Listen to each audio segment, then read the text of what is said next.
അയ്യോ ഞാൻ എന്ത് പറയാൻ മോനെ സിനിമയെ കുറിച്ച്. ഫസ്റ്റ് ഹാഫ് ഞാൻ വിചാരിച്ചു അതൊക്കെ രണ്ടും അവസാനം സെക്കൻഡ് ഹാഫ് ആയപ്പോൾ എനിക്ക് സങ്കടം വന്നു. എൻ്റെ ശരീരവും പോയി, ആകെ മൊത്തം അവശതയും. പിന്നെ ഇന്നത്തെ ഞാൻ പൃഥ്വിരാജിനെ കണ്ടതേ ഇല്ല, രാജീവിനെയാണ് കണ്ടത്. സത്യം പറഞ്ഞാൽ അവൻ്റെ മുഖവും അവൻ്റെ സംസാരവും അവൻ്റെ എക്സ്പ്രഷൻസും എല്ലാം കൂടെ ഏതോ അവിടെ കിടന്ന് കഷ്ടപ്പെട്ട ഒരാളെന്നുള്ള ഫീലിങ്ങിലാണ് കണ്ടത്. പക്ഷെ ആ കഷ്ടപ്പാടിൻ്റെ ഒരു തീവ്രത കണ്ടപ്പോൾ ഒരു സങ്കടം തോന്നി. കുറച്ച് പെട്ടെന്ന് ആ ഒരു സീൻ കണ്ടപ്പോൾ എല്ലാം നമുക്കൊരു സങ്കടമാണ്. ഏറ്റവും അവസാനം എനിക്ക് പേടി പിന്നെ തിരിച്ച് പിടിച്ചോണ്ട് പോകുന്നില്ല, അങ്ങനത്തെ വരുന്നുണ്ടപ്പോൾ ഞാൻ അറിയാതെ ഈശ്വര രക്ഷപ്പെട്ട് പോകണേന്ന് വിചാരിച്ചു. അല്ല അതങ്ങനെയല്ല. ആദ്യം പറഞ്ഞത് 16 വർഷം മുമ്പ്, അത് കഴിഞ്ഞ് ആദ്യം ഒന്ന് ഇവർ പോയി.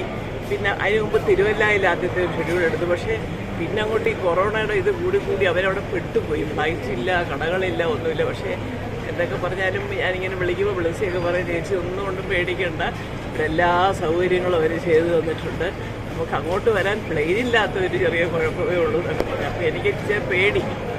പിന്നെ നമ്മളിങ്ങനെ വിട്ടിരുന്ന ദൈവത്തിനെ വിളിക്കാമെന്ന് വെച്ചാൽ എൻ്റെ മോനെ വേഗം കൊണ്ടുവരണേ, അസുഖമൊന്നും അതേ ഉള്ളായിരുന്നു എനിക്ക്. അല്ലാതെ ഇനിയിപ്പോൾ പടം കണ്ടപ്പോൾ ആ സങ്കടമൊക്കെ അങ്ങ് പോയോ, എൻ്റെ ദൈവമേ എന്തോന്നും വളരെ എന്നിട്ട് മകനെ വിളിക്കുമല്ലോ. അപ്പൊ അമ്മ ആദ്യമായിട്ട് എന്താണ് പറയാൻ പോകുന്നത്? അയ്യോ എന്റെ മോനെ, അമ്മയ്ക്ക് ഒന്നും പറയാനില്ല പറയുള്ളൂ. സത്യം വിളിക്കും, കണ്ടിട്ട് വിളിക്കണമെന്ന് പോലും പറയാറുണ്ട്. എപ്പോഴും ഇറങ്ങുമ്പോൾ വിളിക്കണുള്ളൂ എന്ന് ഞാൻ പറയാം. നിങ്ങളെൻ്റെ ഈ ചോദ്യം ചോദിച്ചു എന്ന് പറയാം.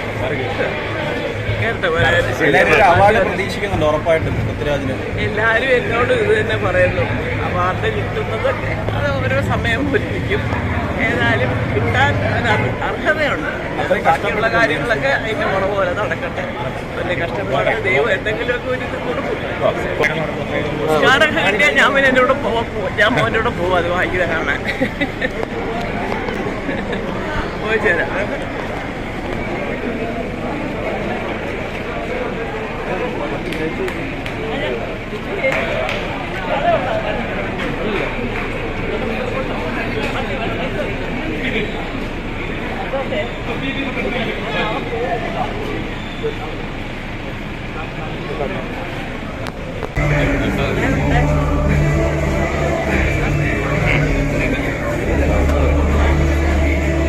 ഇതാണ് സൂര്യ.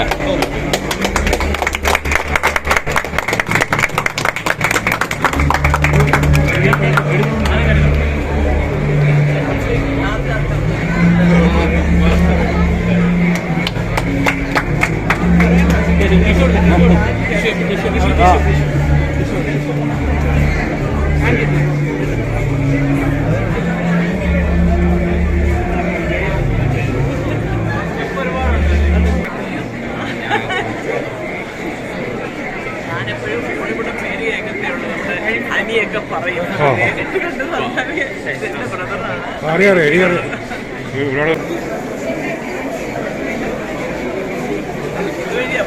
ബ്രദറാണ്.